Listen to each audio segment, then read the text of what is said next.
The flexible Pomodoro study technique. This is based on the classic Pomodoro technique.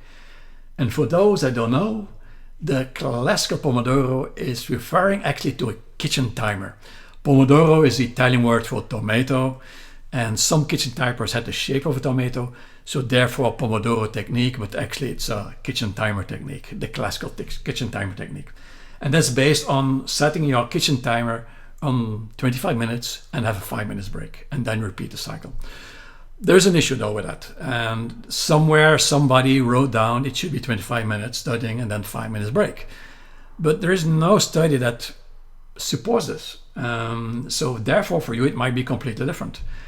For me, for example, the classical way of studying was 55 minutes studying, 5 minutes break, and I would repeat the cycles about 3 times. So that was my way of studying. But for you it might be something entirely different.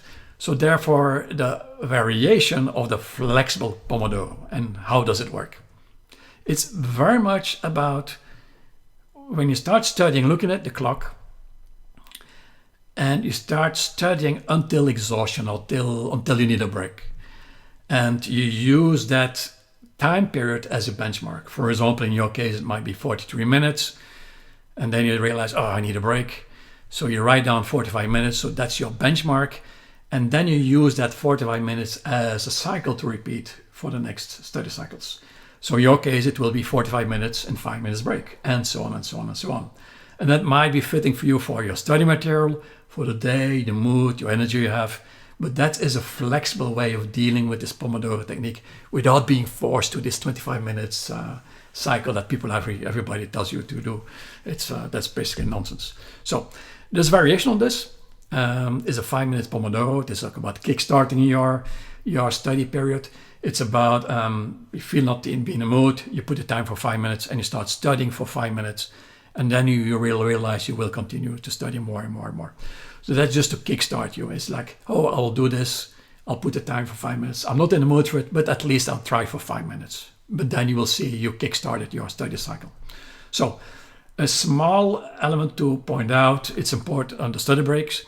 And this often gets misunderstood, that people think that when you have a study break, you detach completely from your study material, while actually it's much more beneficial that you use these 5 minutes as a reflection period for your studying.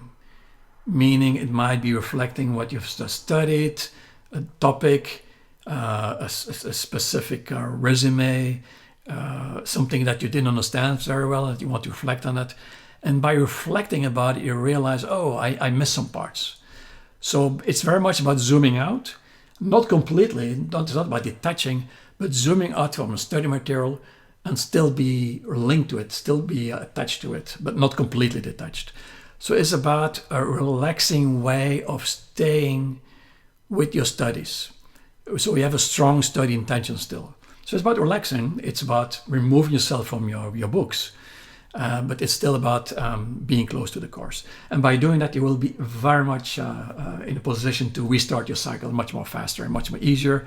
You have more insight, you realize, oh, I missed something, and that will help you a lot to restart your cycle. I would recommend though to do a 5 minute break, 5 minute study break, because often that is an ideal time period. If you go longer than 5 minutes, you get more detached. You start doing other things.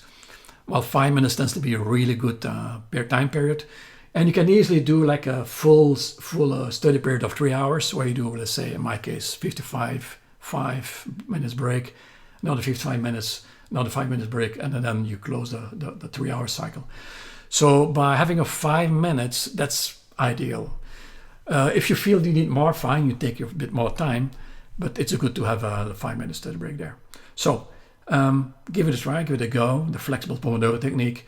It's a cute variation of the classical Pomodoro technique. If you're wondering that this 25 minutes is it's so forced on you and it doesn't fit you, fine. You use your own cycle, use your own study period by using the flexible Pomodoro technique. So give it a go, give it a try. Like this video if it's relevant for you. Give me a comment how it's going, and follow me on my channel for more, and see you there later.